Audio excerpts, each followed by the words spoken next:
Mas por que isso? Por que isso?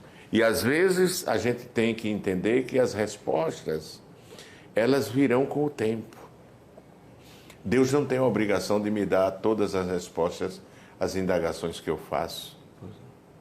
Primeiro isso, né? Precisamos ter consciência disso. E segundo, precisamos ter consciência de que as que ele responde, nem sempre ele responde no momento que nós esperamos que ele responda. Ele tem um tempo para responder. Então as pessoas não têm paciência e terminam criando obstáculos, dificuldades intransponíveis e terminam parando, né? Mas eu acho que aquele trabalho deu grande resultado na formação, primeiro, de vida cristã, porque é isso que, antes de ter a chamada, as pessoas são muito assim motivadas pela chamada para o ministério, para a obra, mas a primeira chamada é a chamada que Jesus faz: vinde a mim, todos que estáis cansados. É essa a chamada.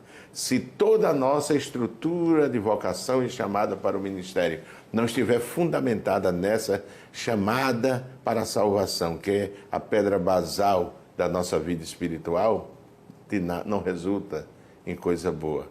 Eu louvo a Deus pela minha decisão pessoal a Ele. Eu aceitei Jesus e senti o perdão e a salvação, né? E como estava dizendo, a chamada, ela começou a desenvolver-se na minha vida. Os olhos da igreja, irmãos, olhavam para mim, gente do ministério, e dizia, depois eu fiquei, já pastor, fiquei sabendo de irmãos que davam testemunho e diziam assim, pastores que chegavam e faziam leitura no círculo de oração, e me via lá e me via orando e dizia aos companheiros dele, você vai ver o que Deus vai fazer com você, rapaz. Porque já via essa vocação, esse chamado, né? E eu me lembro que uma das vezes ficou muito marcante na minha vida, porque foi uma experiência vivida em um momento de muita crise. Meu pai estava desempregado, como eu disse, a única fonte de renda que tínhamos em casa era a máquina da minha mãe. Minha mãe sempre foi uma heroína, uma mulher admirável, entendeu?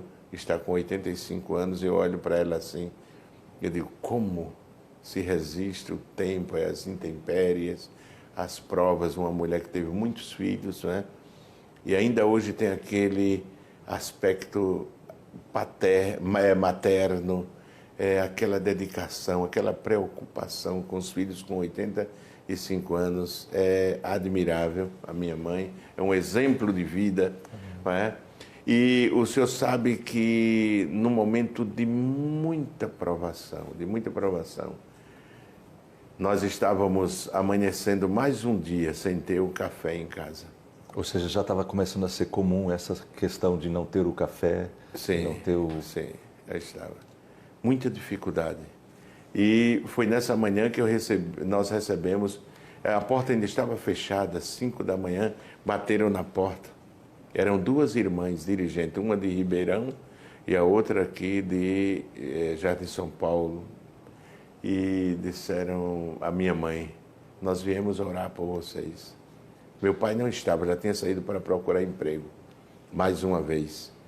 E foi aí quando estavam orando, que o Senhor, eu estava de joelho, minha mãe e elas duas, oramos mais de 1 hora, clamando a Deus para Deus dar uma vitória. Amém. E foi aí que o Senhor falou profundamente a mim e a minha mãe e citou um fato que havia ocorrido na tarde do dia anterior, entre eu e minha mãe, que só eu e minha mãe havia presenciado. Por isso que eu tenho convicção que foi o Senhor.